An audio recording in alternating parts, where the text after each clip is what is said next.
Welcome to another edition of the Tom Green Podcast. Ladies and gentlemen, it's the week that all Michigan and Ohio State fans have been waiting for. It's game week. It's Thanksgiving week. Tomorrow or Thursday, we're about to stuff ourselves with turkey. Friday, we're about to eat any leftovers that's possible. And then Saturday, we're going to be hungry for a win. And after that, hopefully we'll be sloshing ourselves down in even more turkey and stuffing and alcohol and whatever you so choose to have. With that, we bring in our guest to the show. His name is Charles Kangas, or Sir Charles Kangas, I'm not sure if you like Sir, but still, Charles Kangas is his name. He is from the Ohio Sports Blog, and I brought him into enemy territory, in his opinion, the Michigan Show. Welcome to the show, Charles. Thank you, Tom. It's a pleasure to be here. Especially. So tell me a little bit about this Ohio Sports Blog. I know I reached out to you guys first, so tell us a little bit about your program. All right, so we just started up earlier in the year. We cover most Ohio sports. We don't really cover any Cincinnati sports right now because our coverage hasn't we haven't reached that far yet. So right now we're mostly covering Ohio State football and basketball, Cleveland Browns football, Cleveland Indians, and Cleveland Cavaliers. We have our own podcast sponsored by the blog that myself and my partner Charlie Peters co-host called 88 Problems Sports 81. So we're just trying to reach out to a lot of the fans, and give them our perspective, because we're everybody's a diehard fan, but there's no, but when you get the perspective from a diehard fan, it's kind of it's a new age thing, and we really want this thing to take off. Yeah, especially, and in my view, I had started this podcast a few years ago from Brandon Rush and Jeff Lyons at 3 Point Stance magazine, and that's where I really got my start. And then just this past year, I expanded to cover more sports than just football, so that I could talk about more sports. Because especially last year in May and June, I'm just sitting there like, geez, I'm doing nothing. I should be doing something, and that's how I really got to start my coverage. So both of us are on. We're starting up a big deal. Like we had mentioned before we got on the show, Anchorman, we're kind of a big deal. Exactly. It's really made me realize how much I love sports even more, just to be able to sit here and, I'm not getting paid to do this, but, I don't, the pay doesn't matter to me, because I have something to say and I want people to hear my opinion. And as for me, right now I'm in the same boat. I haven't been getting paid to cover this, but I hope that becomes my job at some point. And if you ever take a look at my podcast Twitter at Tom Green Pod, there's two threads that I made. One of them is how I got interested in the sports business, and another is all the reporters and former players that I've met in a networking thread. And I've met like over 30 different people throughout the years that I've been out of high school. Of course, one of them being Jenny Taft, as you saw from my profile picture, and I got to see her again last week at Michigan, Indiana, and they're covering our game this week. I've yet to meet Gus and Joel, but at some point I'll have to give Gus Johnson my Gus Johnson impersonation. You know what? Gus and Joel are the best. They're probably my two favorite announcers in all of college football, especially. Gus always has those great one-liners, like when Denzel Ward had that hit on that Maryland player back there last season, and he was like, "You got barbecue and didn't invite me?" There you go. And then, of course, I'll have to say, "Oh my God, it's Gus Johnson! This is how he's going to react when he knows I know so many people in the business. Touchdown, Michigan!" Okay. We'll see about that.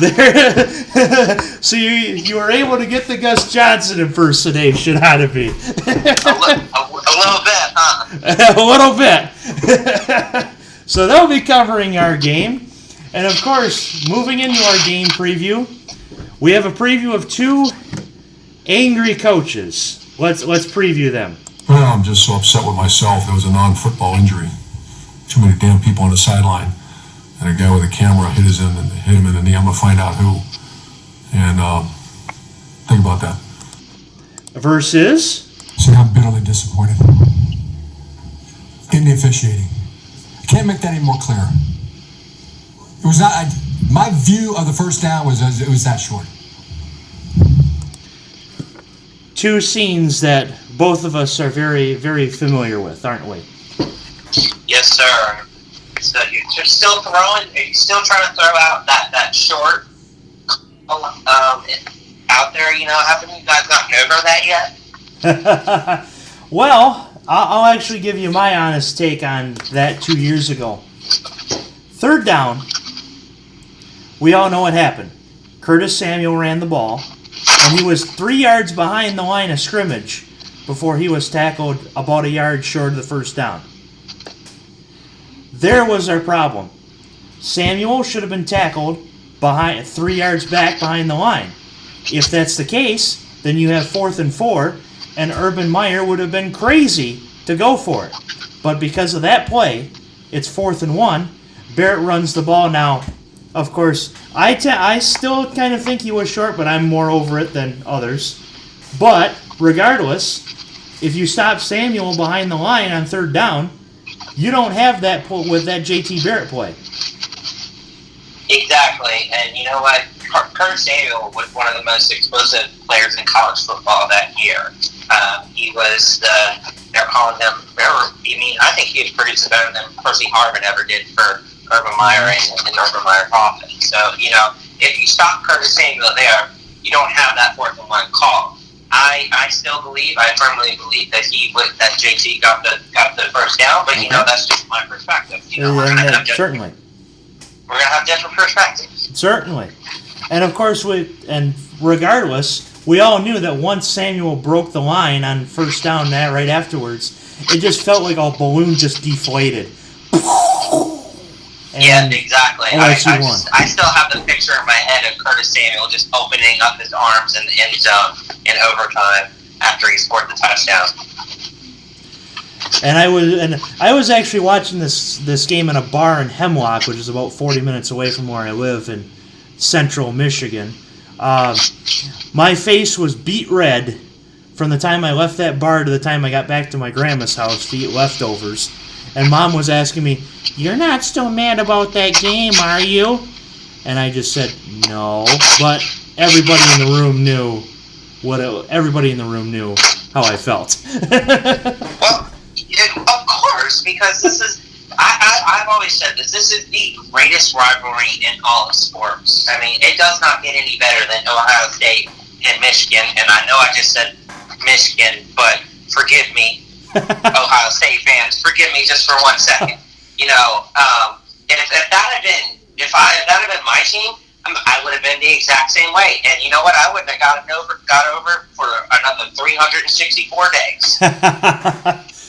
Yeah, it just hurts whenever you lose to your rival. And of course, on my end, we've had one victory in the past 15 years since 2011.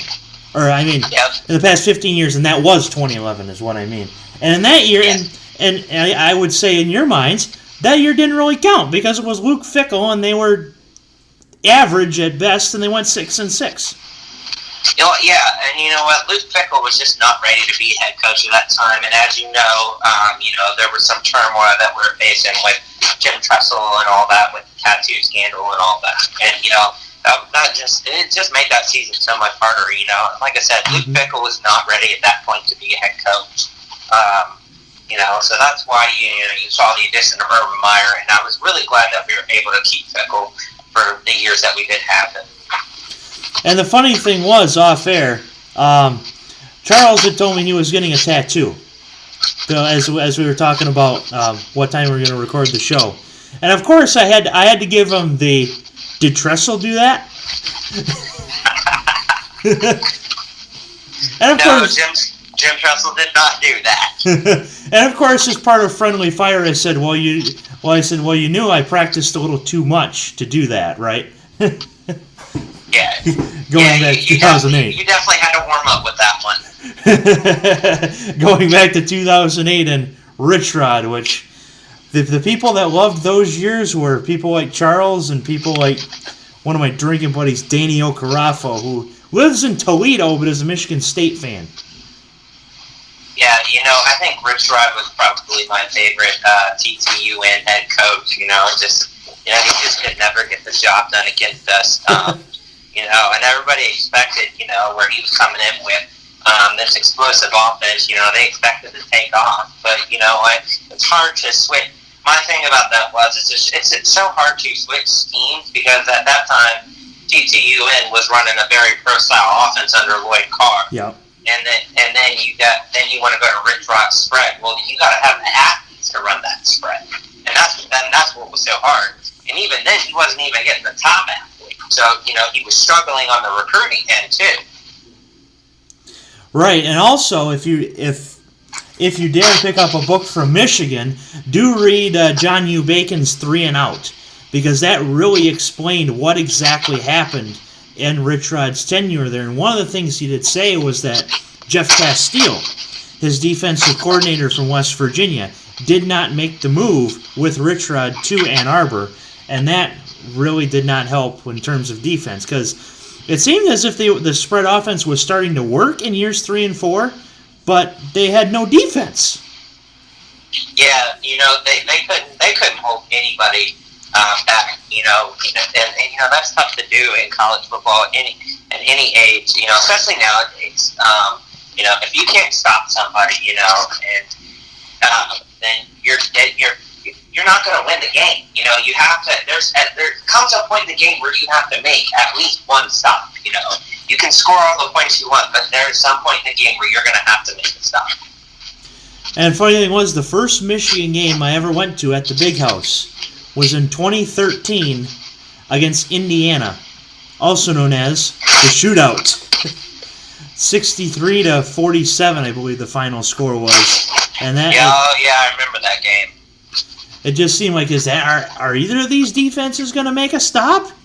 Thankfully, Exactly. Michigan's did. But now, ever since then, Michigan has become the top defensive unit in the league, and that brings me to the first talking point in this game. Ohio State. How does this team move this ball against the Don Brown Michigan defense?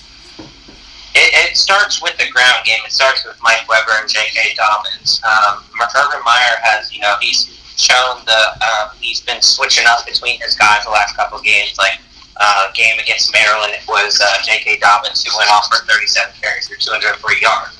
Game for that against Nebraska, it was, or not Nebraska, Michigan State, it was Mike Weber in that game. And then the Nebraska game was J.K. Dobbins. So I think it's gonna have to be a twin-headed attack with those two, because what we're in for is we're in for a dogfight, because our offensive line has struggled this year. So we struggle to get pushed. And Michigan boasts a very strong defensive line. They got guys like Chase Vince and Rashawn Gary up there ready to stop. So we're gonna have to push those guys back if we want to break through and run the ball. Right, and that's bad. That seems, unlike the last couple games, that seems to have been the problem with Ohio State, if I'm not mistaken. Yeah, our offensive line has been an issue this entire season. We like I said, we just haven't gotten any push at the physical, and we haven't played very physical, which is uncommon for an Ohio State team. We've always been very physical on the front. Urban Meyer always recruits big guys, and we have some of the biggest linemen out there on the field. I mean, look across our line, I think we average at least 6'5" and 300 something odd pounds. I don't think there's any guy under 200 pounds. So to say that Ohio State is not getting any push is absolutely insane. And you know what?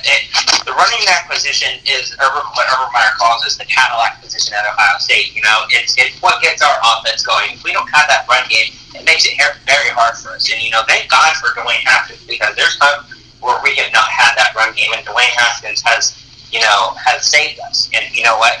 He saved us against Maryland, because as far as I'm concerned, we escaped that game. I was there live at that game.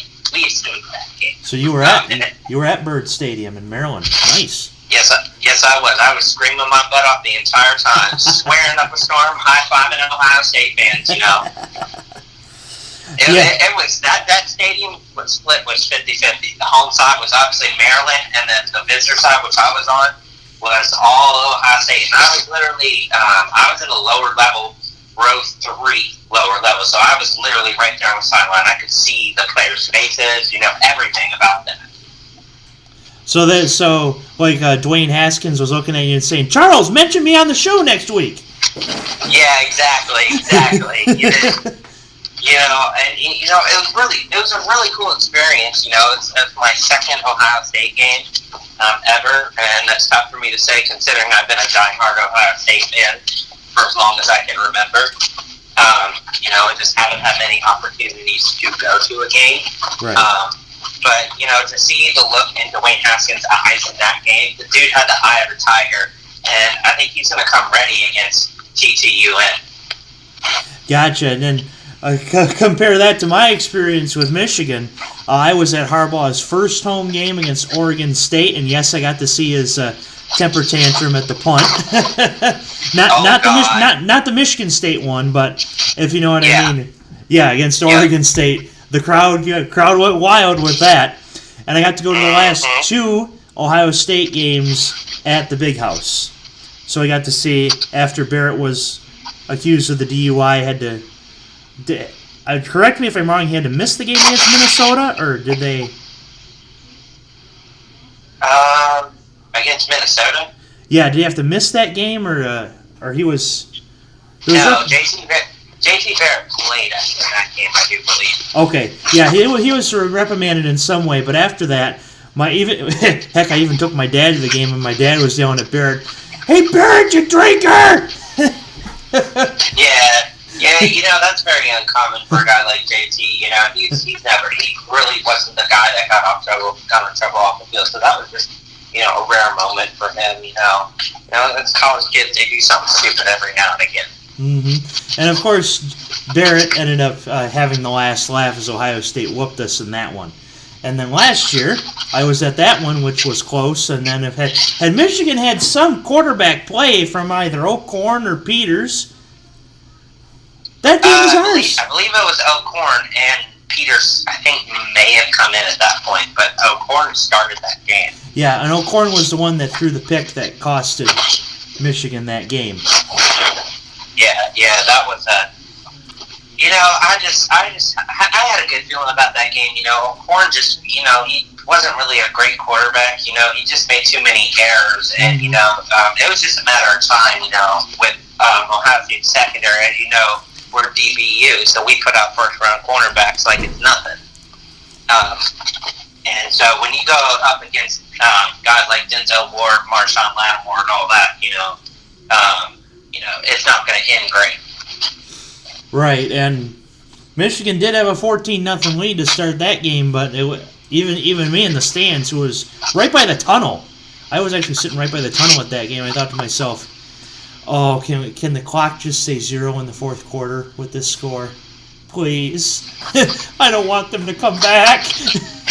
Yeah, exactly. And with your guys' history in this game, like you said earlier, you haven't won since 2011. I can imagine being that. And I was screaming at my TV at that point. Was 14-0, so I was livid at 14-0. At that point, I had faith in the offense. I just, it's just the principle of the thing. To see us have 14-0 to your rival, it's not something pretty to watch. Right, and we'll definitely see what happens this time. So, keys to the game. Tell me how Ohio State wins this game. Ohio State wins this game by establishing the run game against Michigan defensive line. Because what that's going to do is that's going to open up the passing game where Dwayne Haskins can get his receivers out in space. Dwayne Haskins is very accurate, very strong arm quarterback. He's very good at putting the ball where his receivers can still run after the catch. So in order for that to happen because Michigan's only given up 7 touchdown passes, I do believe, all year. The running game is going to have to work for us. The offensive line has to be the MVP of this game because if they do not block, they don't get Haskins time. And that's another thing with Haskins. Haskins has struggled under pressure this year. Now, the last couple games, he seemed to fix that, right. Get better in those situations, even use his legs more. I've been saying recently that he was scared to run. So, it's going to take him moving his feet and probably running a little bit too. If Haskins can deliver 300 yards, a couple touchdown passes, and, J.K. Dobbins and Mike Weber combined for over 150 yards, I think Ohio State wins this game, but I think it's going to be a close one. Yeah, and I'll say my key to Ohio State winning this game is, in fact, my dad is standing behind me listening to this show because he heard me yell about Barrett being the drinker. I don't think he's listening, but I know he is. My key to the game is actually Michigan has been very efficient against the run. Well, of course, against the pass, too. Michigan's defense is awesome, and that's not just me saying it is. It's actually true. I think Michigan can stop the run game. Ohio State's going to have to throw the ball, my opinion. Haskins, they're going, like you said about the O-line, they're going to have to give Haskins time, and with Haskins gets time, if he can throw the ball effectively, throw for a couple touchdowns, Michigan might be in trouble. But like you said, establishing the running game would be key, but to me it's like, I don't know if you can do that against this defensive line. If you can, good for you. But I really think that Ohio State needs to open up the passing game, and that's how Michigan can be beat is through the air. I agree with that a little bit. But my thing is with the run game is like I was saying earlier, it's the Cadillac position at Ohio State in the offense. Everything goes through the run game, and a lot of times where Dwayne Haskins has been successful this year is when he hasn't had to chuck it a bunch of times. If you recall against Purdue where we lost, as much as it pains me to say that, I still can't believe we lost that game. He threw 77 passes in that game, but that wasn't the thing. Our running backs averaged 2.8 yards per carry in that game, and that was an issue. When we won against Nebraska, Michigan State, and Maryland, part of that was because we had that ground game going with the running back and with Dwayne Haskins. People earlier in the season, I was calling him Stone Feet Haskins just because he was taking too many sacks. He showed no mobility. But in the end, I just always felt like he was afraid to run. And I started to see that more and more as the season got on. And I really saw him run well in the Maryland game just because, he's not the fastest runner by any means. He's not J.T. Barrett. He's not Braxton Miller with his legs. But what he is he's a smart runner and he's a powerful runner. He's closer to Cardell Jones if we're talking about running. But that opens up a whole new thing for this offense, and that helps out the receivers. Now, where I think the passing game is definitely going to help is going downfield, because when we've gone downfield, we've absolutely killed teams when we've been able to score quickly. Gotcha. So, we'll flip it. How do you think, and I know it pains you to say, how does Michigan win this game? Well, they win this game by making this a dogfight, a slugfest. This is going to be line versus line, D-line versus O-line, O-line versus D-line. They're going to win this game by making us play their game. And that's going to be a drag-out defensive effort, with attacking the Karan Higgins and then using Shea Patterson, who has ability to shred the middle of the defense. Because as you know, Ohio State has struggled to give up the big play this year. So, if Michigan establishes the run game, and then, let's Shea Patterson use his legs, because Trace McSorley, he torched us earlier this season when we played against our quarterback. So, we haven't proven that we could really defend with our quarterback, so that's where I think Michigan can win this game. Okay. Yeah, and the Michigan's got to establish the run. And once Karan gets going, you can get Chris Evans in the game and True Wilson in the game, and that can really help things. Passing game, if they can take a few shots downfield and hit on a few of them, that'd be great. But Michigan has been a lot more of a running team this year than they have in years past, even though with Shea Patterson. But if Shea can get his legs going too, that'd be great. So win the game on the ground, pass when you need to. I think Michigan can win it that way. So, score predictions. How do you think Saturday will go?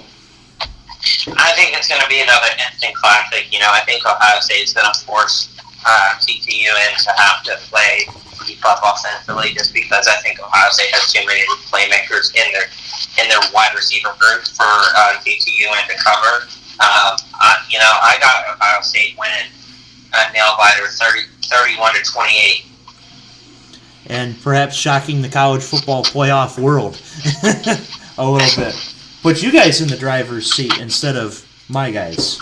Yeah, and I'm not really sure even if we beat you guys if we make the playoffs, because, the committee has shown no respect for the Big Ten or any of the one-loss teams this year. That's true with Oklahoma, who we're going to talk about in our rapid-fire segment. Oklahoma giving up over 40 points to Kansas, yet still maintaining their number 6 ranking. Yeah, if you want to talk Oklahoma has Ohio State and Oklahoma are 1 and 2 offensively ranked. Oklahoma being 1, Ohio State being 2. But if you want to talk about who's giving up 40-plus points, Oklahoma's doing the same thing that Ohio State's been doing, except their defense is ranked 89th. Ohio State's defense is ranked 67th. So, explain that to me, how they're still ranked 6 when Ohio State's stuck there at number 10. Mm-hmm. Yeah, it just didn't make much sense to me, even though I don't know. You know what? Don't even get me started on LSU being ahead of 3 one-loss teams. That just shows a clear bias for not just the SEC, just the Southeast in general. ESPN, the child of the SEC, or so it seems. Exactly. It's an absolute crime that they're even in the discussion right now. They have 2 losses. Yeah, their second loss was to an Alabama team, but they got slaughtered in that game, 29-0, and they've struggled to move the ball all year. They've struggled to score all year, even with former Ohio State quarterback Joey Burrow running that offense. They just don't have the playmakers around him. They're not creative with their offense. So, it's insane where they're ranked. Very true. So, my how I think Michigan will do. Of course, I wouldn't. I'd be crazy if I didn't think they were going to win this game, because it's a rivalry. But how it happens? Michigan defense just stonewalls either one of J.K. Dobbins or Mike Weber or Dwayne Haskins. They have to stonewall one of those guys. If it's Weber and Dobbins, and if Haskins beats us, then so be it. But I think they just throw up a stonewall on defense. Higdon gets over 100 yards, a touchdown. DPJ gets a touchdown. Shea runs for a touchdown. I think it's actually going to be low scoring. Give me Michigan 21-17. Oh, I like it. Dogfight, low scoring. I like it with the low score. I don't like the score call, obviously, because, right. I'm not a state fan. I have to turn in my fan card if I ever pick GTU to win this game. Of course. So as per how this podcast we would think this would go, Charles picks OSU, I pick Michigan. So, with that being said, we bring it to the most heralded segment on the Tom Green podcast, the Rapid Fire Games. Last week, we still have the same leader as we did in our guest segment. Cody Klontz is your leader with an 888 winning percentage. 9 games this week. If Charles wins 8 out of 9, he ties. If he goes undefeated, then he probably wins the Rapid Fire segment for the rest of the year. So, I told you the rules in the interim. Our fans know them. Let's get to it. First game, Oklahoma and West Virginia. All right, so I got WVU winning this game. You've got WVU, and it's probably because of the you explained earlier about Oklahoma. But with Oklahoma's defense, which does not look that impressive, but it's of course they're playing in the Big What is defense 12. Exactly. This game being in Morgantown, give me the country roads, shake up the college football playoff a bit, regardless of who wins our game. West Virginia 51, Oklahoma 45. I'll go WVU 48, Oklahoma 45. Okay, a little closer, but still high score because that's the Big 12. Big one out west, the Apple Cup, Washington and Washington State. Yeah, I got Washington State winning this game. Washington State has looked really good this year. They're a high-powered offensive team. Washington has just seemed to struggle against good teams this year. So I got Washington State winning this one. It'll be close early, but they're going to pull away late. I say 36-27. As my buddy Brett Klont said on this show, don't ever bet against Mike Leach. Mike Leach is probably the most interesting man in the world, and I'm saying that even though my guys have one of the most interesting coaches in the world, in Jim Harbaugh, but Mike Leach is just crazy enough to love him. And if you're a Michigan fan, Harbaugh is just crazy enough to love him. In your perspective, he's just crazy enough for you guys to hate him. But exactly. From my perspective, he's crazy enough to love him. Washington has gone downhill the last few weeks. Washington State's looking for a playoff spot. Mike Leach has been in this position before and has pulled off big upsets, even though it really isn't an upset. Give me Wazoo 31-20. I like it. That's a big lead there. Mm-hmm. LSU, one of your favorites, against Texas A&M. I honestly really like A&M in this game, just because they have an explosive offense. Jimbo Fisher is still looking for that signature win. He's a good head coach. He's going to get Texas A&M competing out there in the SEC with those teams because he knows how to recruit and coach. LSU is tough defensively, but I like Kellen Mond and Texas A&M in this game, 28-27. Close score. And this is the point in the show where I got to pull out my Eddie Orgeron voice because Eddie Orgeron's a fun guy. You got to love to play for him. And he sounds like this. He's a raging Cajun. I love that laugh. But in all seriousness, Mon has I shouldn't say a lot of growing to do, but in the SEC, Jimbo was given a very tough schedule this year. And I like what Jimbo Fisher is doing. If this game were at LSU, I would go with the Tigers. Go Tigers. Because it's at A&M, I got to go A&M as well. 31-27. 38-31 in overtime. I think this is overtime. Oh, I love that call. A little bit of overtime action for the SEC late in the year. That's actually the first rapid fire game ever that I've picked to go overtime in the 2 years that I've been doing this segment. But yeah, I hope that my Ed Orgeron voice impresses you. Go Tigers. It's all right. I think somebody else could probably do better. I know I couldn't do better. That's kind of hard to do. Ed Orgeron's voice. His voice is kind of one of a kind. It's Cajun. A group of 5 game that somehow became ranked versus ranked. Utah State, Boise State. Yeah, where's this game at? Is this in Boise or is this at Utah State? When you look down, you see blue. Okay, well then I like Boise State in this game.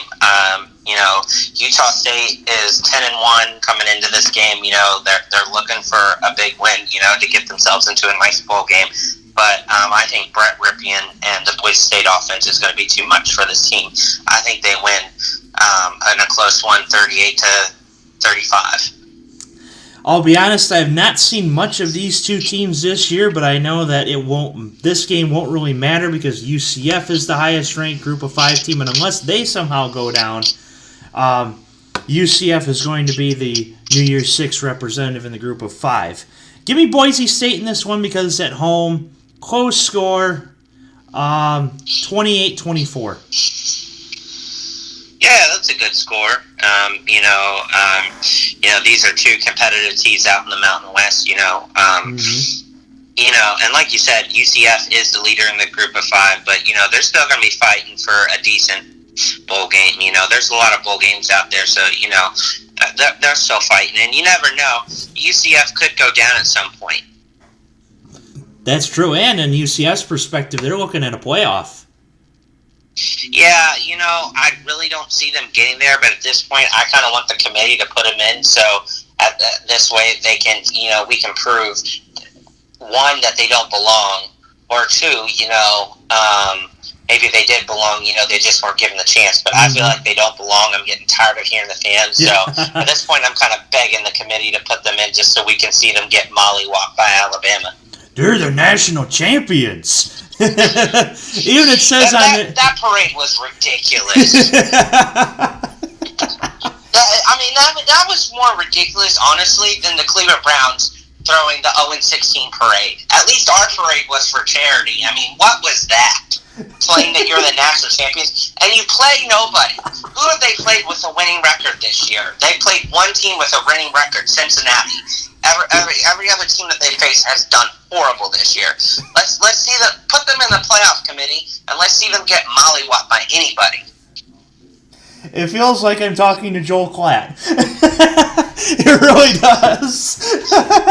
No, I tend to agree, and it's really because they've won 23 straight. If they lost one game last year, I don't think you would be hearing about UCF so much this year. But it's because they've won 23 straight that they want to see themselves in the playoffs. And as you and your buddy Joel Klatt would say, they would get mollywopped if they were to actually go to the playoff. But they just don't have the athletes.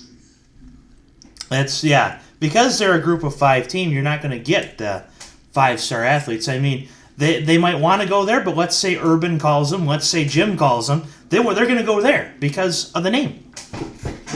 Yeah, that's true. But, they're well coached. They have a good scheme out there. Josh Hoople is a hell of a head coach to continue what Scott Frost got started there. And going undefeated in college football isn't easy regardless of who you play. It's still not easy because, as well as I do, upsets happen all the time in college football. Oh, yes. Don't even remind me about 2007.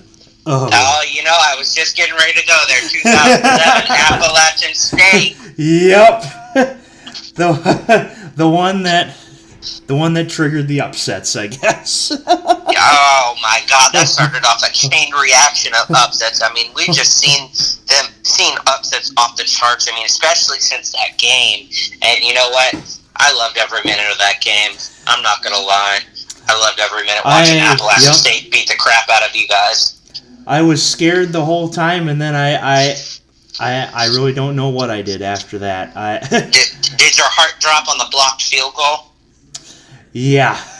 I mean, 2007, I was only 12 at the time, so I couldn't drink away my sorrow. That's what made it worse. Seriously, that is what made it worse, was that I could not drink away my sorrows after that. I mean, I'm a smart man, and I'm a responsible man. In fact, my parents were cops, so they know that I'm a responsible man. But that just made it worse. That I couldn't drink. You couldn't sneak a little bit in? I was 12 years old. I think everybody in the park would have known if I were to drink. You could have hid the bottle in a paper bag in your room. That's the thing. I was in a campground in a camper. Oh, see, there you go. You could have just hid it in the camper. Maybe I should have. But still. I mean, after that point, I think I would have wanted to drink too. You know, I was just a sophomore in high school when that game happened. And then you probably could have gotten away with it a lot more than I could have, but still. Oh yeah, definitely. Oh, bad times. So, moving on to the NFL segment of the Rapid Fire Games. Holy crap, we still have 5 games to go. Jacksonville and Buffalo.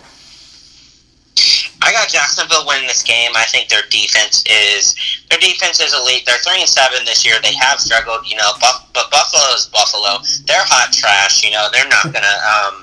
I think they're starting Matt Barkley, or I'm not sure if Matt Barkley or Josh Allen is playing. But either way, you know, I think Jacksonville's corners are going to be too much. You know, I think Jacksonville's finally going to get that run game going. You know, the Buffalo's defense is shown to be vulnerable to that. So I got Jacksonville winning 20-6. Yeah, Buffalo. Ugh.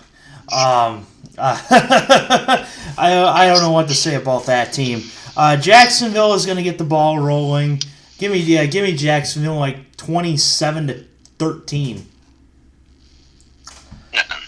That's an interesting pick there. You think they're going to put up 13 points against that defense? Well, Jacksonville's defense has been known to give up more points this year than last, but yeah, like you said, Buffalo's offense is hot garbage. So we'll see if they even get to 13. Yeah. The Battle of Ohio, Cleveland and Cincinnati. Of course, we have Hugh Jackson going to Cincinnati as an assistant to the regional manager. Yeah, you know what? Thank God Hugh Jackson is gone. That was the best thing John Dorsey has done so far, was to get him and Todd Haley out the door. You know, our offense was just continuing to be inept, and you know, I think he would have destroyed Baker if we would have kept him for as long as he did. But Baker Mayfield is the truth. I think Cleveland makes a statement. I think they win this game 28-14. The road team has been known to win this Battle of Ohio more often than not, at least the past few years. With Greg Williams at the helm, Cleveland's defense has done better. That was the thing about the 0-16 team too, was that Cleveland's defense was all right. It was just they were inept on offense, and this is kind of the same this year, in fact. But of course, now the offense is starting to turn it around with Baker Mayfield. Cincinnati is, I believe, still without AJ Green. No Green, no win. Give me Cleveland, 31-17. Yeah, supposedly there is a small chance that AJ Green might play this week. The only reason I know that is because I'm an avid fantasy football player, so I have him on a couple of my teams. You know, I really like Cleveland in this game. I think Baker is definitely settling in at quarterback, you know, and then you have Nick Chubb at running back. You know, I just don't think Cincinnati is going to be able to handle both of those guys. I'm an avid fantasy player as well. Play DraftKings and FanDuel as well. I have hit for 300 once in NBA, and that's what got me to start playing even more. But NFL has just been for me. Last couple of weeks, I've come really close to hitting on a GPP on DraftKings. I was 5 points away from $1,500 a couple weeks ago, and then just last week in the 4 p.m. slate, I was literally probably a touchdown from Ricky Seals-Jones away from $750. So I'm on the cusp of cashing big in one of those contests. We're going to have to compare lineups at some point, probably after the show. Pittsburgh and Denver, the Emmanuel Sanders Bowl. Yeah, I don't see Denver putting up a fight in this game. They got to win in this game, but Denver has struggled all year. Pittsburgh seems to be digging in defensively, you know, and obviously, you know, their offense is great with Antonio Brown and James Conner back there. Who I picked up on my waiver wire and has helped me in the Super League. Thank you, Le'Veon, for holding out. Yeah, exactly. You know, I thank you, Le'Veon, for giving us the gift of James Conner. He's been amazing this year, as much as it pains me to say that because I hate the Steelers almost as much as I hate TTUN. But, I think Pittsburgh wins this one big, and I think it's going to be 38-14. 38-14 in Denver. But altitude isn't really that much of a deal in the NFL unless you're Ryan Clark. So, with that being said, give me Pittsburgh in that one, yeah. 41-20. Sunday Night Football, Green Bay and Minnesota. Yeah, you got two teams here, both coming off of losses, both struggling recently. Aaron Rodgers and the Green Bay offense, they just seem, when they get away from the run game, that's when they seem to struggle. When they try to make Aaron Rodgers pass too much. Not that Aaron Rodgers isn't a great passer, but I think when he's been over 30 passes, the team has a losing record or a very low winning percentage at that. So I kind of like Minnesota in this game just because I think they're going to want to win after losing this. This is their second straight week. They're going to be on Sunday Night Football. I don't think they want to embarrass themselves 2 Sunday nights in a row. So I got Minnesota winning this game. I think Dalvin Cook has a big game, and Kirk Cousins delivers for a couple of touchdown passes. As much as you hate Michigan and Pittsburgh, that's how much combine that hatred. And then that's how much I hate Aaron Rodgers. Oh, wow.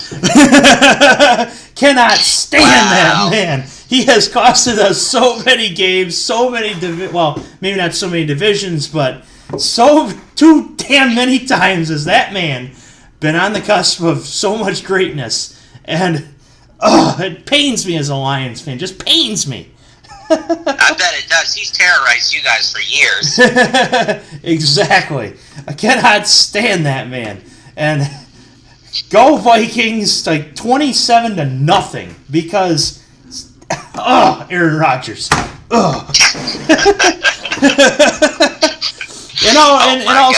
In all seriousness though, close game, Minnesota 31, Green Bay 27. Yeah, I didn't give a score prediction, but I'll tell you what, I think it's going to be close. I think Minnesota. I definitely think it's going to be close for the whole game. But Green Bay always seems to make a mistake late in the game, so I think eventually it's going to be. Yeah, I think it's going to be 31-24 Minnesota. If one team besides Detroit can win the division, give me the Bears, honestly, because Green Bay. They're looking pretty darn good right now. Mm-hmm. And that's what we've got next week. In fact, I've got Nick Ozen coming on the show for Lions Bears in a few hours. Our show will be up before I record with him, but you'll be able to find out that show as well. Last one, Monday Night Football, and like on PTI. Last one, mail time. Tennessee and Houston. Yeah, I really like Houston in this game. They're the leader in the division. Tennessee is coming off that loss to Andrew Luck and the Colts. Fun stat here, Tennessee is 0-11 against Andrew Luck since he's come into the league. Mike Vrabel is doing a good job. I just don't think their offense is there yet. I think Houston wins this one and wins it easily. I think they win 27-14. This is, I believe, the first time that I have agreed on every single pick with my guest. We came close with Ben Belden from Notre Dame, who I had on the opening show in September. I picked the contrarian Florida State against Virginia Tech. We saw that didn't go well. Give me Houston in that one. Tennessee is getting there with a new coach, kind of like the Lions with Matt Patricia. With a new coach, they just have to get the ball rolling, and it takes a year or two to do that. Tennessee's defense has been very well in the red zone, but the thing is, Deshaun Watson can get touchdowns outside the red zone, and DeAndre Hopkins, oh my God, that guy's a beast. Yeah, that man is absolutely insane. There's a reason he was a top 10 fantasy draft pick this year. He just puts up numbers. If we remember the game against Miami, the catch that didn't count, my mouth had dropped and it stood there. I mean, I had to make sure I had my tetanus shot beforehand because I mean, I thought I had a lockjaw. I mean, jeez, Hopkins is crazy. Houston. Yeah, he's insane. Houston 31, Tennessee 21. Oh, that's a good score. I like that call. I can't see Tennessee putting up that many points. Their offense has been so hit or miss this year. I mean, they did put up 28 points against Dallas, I do believe, who is no slouch on defense. I can't see it. J.J. Watt, he's making a case for comeback player of the year. That defense is just digging in, and Deshaun Watson is, he's Deshaun Watson. Exactly. And that also, in a show, I'll have to send it to you, from a show I did in 2012, which my YouTube channel, I'd actually done videos on that. Now I just post podcasts on there. I had actually named it the J.J. Watt Show, and I said, how do you stop J.J. Watt? You can't. And yeah, there's no stopping J.J. Watt. That dude is a man-child who just wrecks offensive lines by himself. That man. I think he wakes up every day and says, okay, which offensive lineman am I going to eat for lunch today? So when you're facing... he has a dartboard with him where he throws darts at them. And then marks an X through them once he's destroyed them. With Houston's defense, you can't stop J.J. Watt. No, and with Jadeveon Clowney on the other side, it's even harder to stop J.J. Watt. Mm-hmm. So, with that being said, that is our rapid fire segment. Well, a fun one indeed. Probably the longest rapid fire segment I've had, but fun. With that being said... Yeah, definitely a ton of fun. Do you have anything else to add to this wonderful Tom Green podcast? Well, I don't know if I'd call it wonderful. You are a Michigan fan. But it was it's pretty cool that a Michigan fan and an Ohio State fan can come together and discuss things professionally. I just think we're in for a really good week of football. Either way, if you guys are if your fans are any fans of any Ohio sports, give us a follow at Ohio Sports Blog. If you need help with fantasy, I am the fantasy superhero. Give me a follow on Twitter at KangasMan_FS in all caps. Definitely, and a while ago I kind of did take a shot at my drinking buddies there. Now they can talk professionally. I've had Aaron Gosser on the show a couple times. He's talked professionally, but I thought to myself, I think he's more of a homer this week, so I got to find someone else from a different blog. And thankfully, this chat has been very impressive. And like you said, he took a shot at me for being a Michigan fan. That's fine. He's an Ohio State fan. I mean, TTDS, even though I've never referred to it as that until now, is TTDS. Maybe they have TTDS. I don't know. Yeah, the one thing I've never gotten about a Michigan fan, you guys call us Ohio. You guys do know that there is another university in the state of Ohio called Ohio University, right? That is true, and the thing about that was a Brady Hoke thing, really. Once Harbaugh came in, that stopped. And I remember Michigan, and you might like this, but Michigan in the NCAA tournament in 2012, I think it was, played Ohio, and I referred to them as Ohio Bobcats. And of course, the Ohio Bobcats upset us in that game. Yeah, and that's tough for any program to do, because that Michigan basketball program is one of the best run programs in the country. As much as it pains me to say that. And Ohio State's getting there with Chris Holtmann. That's for sure. Yeah, Chris Holtmann is an elite head coach. We got a really good recruiting class coming in 2019. We're looking better than anybody thought that we would this year, which I knew we would, just because of how good of a head coach Chris Holtmann is. So definitely be on the lookout for OSU basketball in the coming months. So with that being said, that was Charles Kangas. I'll ask one more time. Anything else to add to this one or to this show? No. But thank you for having me, Tom. It was a pleasure to discuss football with you. Definitely, and it was great chat. And we're on different sides, but sometimes you can find a place. You can just meet in the middle. But I guess that's what Alessia Cara said, or whoever it was. Meet in the middle and find a good place to discuss the game. He is Charles Kangas. Then this has been the Tom Green Podcast.